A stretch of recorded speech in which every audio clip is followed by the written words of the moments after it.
You mentioned the Boomtown Rats before, how it wouldn't have come together if you didn't want to do it, but you've been close to the members. They've been friends and helped you through certain areas of your life as well, moving into your house and things. So it was always really close. So maybe it was something that was always going to happen. And my question is, will we see a new album from the Boomtown Rats after this? The record company... well, what happened is I said I'd do the Isle of Wight, and as soon as it was announced... much to my dismay, it made a bit of a stir, and people started ringing up and saying, "Come and play here." Not the least the Aussies, and the lads hadn't been down to Australia. Some had visited, but in general for years.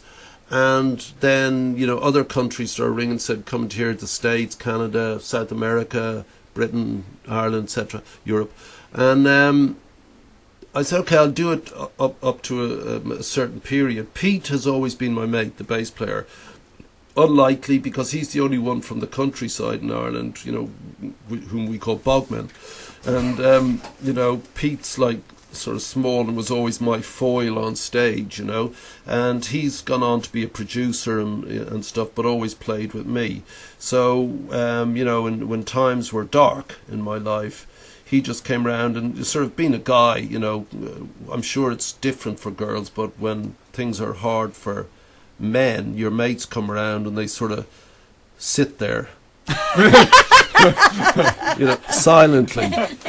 And drink. And sort of go...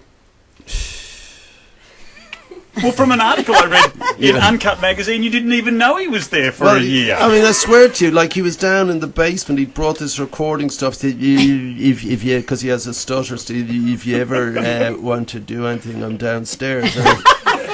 Okay, and there was this ghost in that. I kept hearing this noise downstairs, and another mate, Howard, would come along, and like I didn't, you don't want to eat, and Howard he's Jewish, so he became a Jewish mama, and would make me chicken broth, and try and feed me. Another mate, Paddy John Maguire, he's a BBC director. He dragged me back to Africa to get my mind off things, and made a film there, and good friends. Yeah. Good friends. Boy, do you need that. I think the girls do it differently. They seem to weep collectively and hug each other. The guys just staring, raising their eyes to heaven silently, and after about 3 hours they go home and it works. The fact that they're just there. It is, yeah, but there is something else going on. Sort of... It's like when you say nothing at all. It's like personally, I don't want any of my mates to touch me. I'm happy with it. Yeah, well, they're not unlikely in that jumper you're bloody wearing. I tell you that, mate.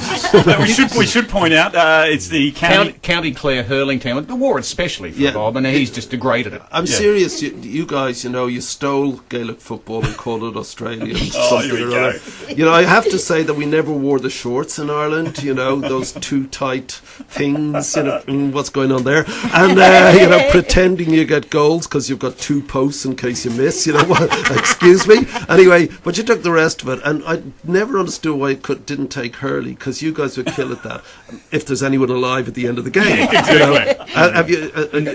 We're not even that crazy to do hurley. That's all Irish, and it's all yours. I mean, it is mad, isn't it? It's nuts. We actually give you a weapon in hurley. I mean, it used to be a club. They've sort of flattened the end of it now to pretend it's a bat. The ability to be able to walk up to world leaders. I mean, it's something that a lot of people couldn't do. It's sort of like having a fear of public speaking. They're intimidated by people who are, powerful in the world. Was that something from a young age? I mean, were you the sort of kid that could bound up to any teacher or the headmaster and not have any fear of ever being spoken down to? I mean, you just have this bravado that I don't think it's bravado. And again, without trying to curry favour with your audience, I genuinely think the Aussies have this thing. I feel very at home when I come to Australia. It's far more of an Irish culture to me than it is a British one, for example. And by that I mean it's hail fellow, well met, and specifically, authority is to be tolerated. The only way you earn respect is as a person. I'll respect you if you're a good dude, or a good woman or whatever, respect. But because your position, don't think so, dude. You have to earn that. And position is a job. And, the tall poppy thing. any small society, it's very dangerous if someone should stick up above that, above the collective, because you have to survive by cooperating with each other. You know, the truth is that operates across our entire society. We work on the basis of individualism, you know, and the paradox of individualism is that it only works when we act together for the common good. So if someone sticks above the common good, cut them down to size, because it's too dangerous for the rest of us. Very Irish. I mean, when we started to make it, I was back in Dublin in Bailey's, you know, which is written about in Joyce's books. And I was sitting there with a schoolmate at the bar. This fella came over, I knew you when you were nothing, you know.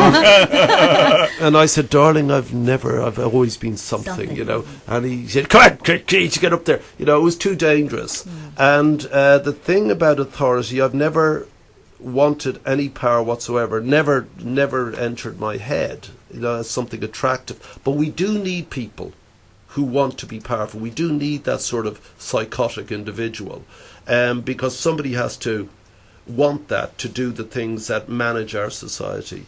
At the same time, approaching them, you know, if you want change, the agents of change in our society are politicians. Therefore, whether you agree with their ideology or their party or their policies, you must engage with them. And you must engage with them on a level that's advantageous to them. So I'll only go to them on an African issue. I know a lot about it. I've been working on it 30 years. And I know more about it than they do because they're not specialists in that. So when you go to a meeting with the President or Prime Minister, they want the photograph. They want to be seen cooperating because millions of people agree with what we're trying to do. They also know that we know about it. They will sit then with their civil servants, one at least of whom is more of an expert than you.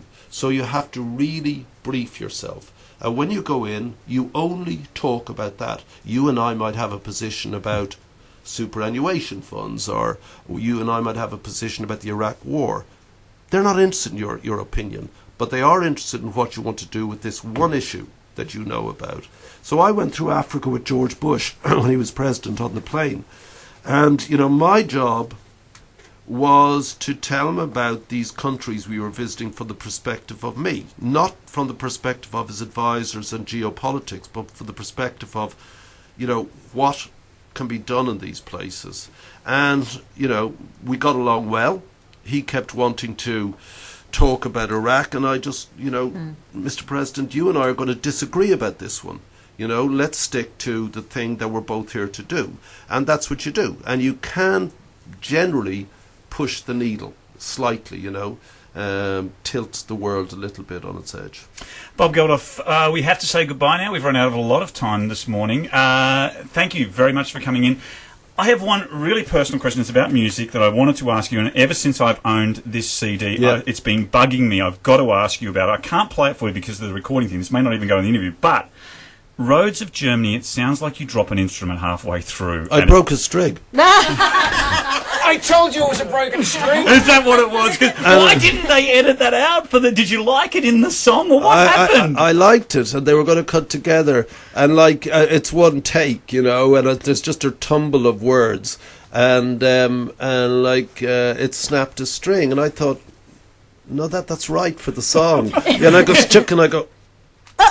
Keep going, you know. And, it's only unnerved me since 1992, and I had to ask you about it. Thank you for asking a musical question about a rather obscure album. You know? He spent all yesterday playing that bit. What do you think this is? What do you think? Well, there's been a little bit of a gap between 1979 and now, but we do get to see Boomtown Rats back in Brisbane Entertainment Centre, Monday, the 20th of May.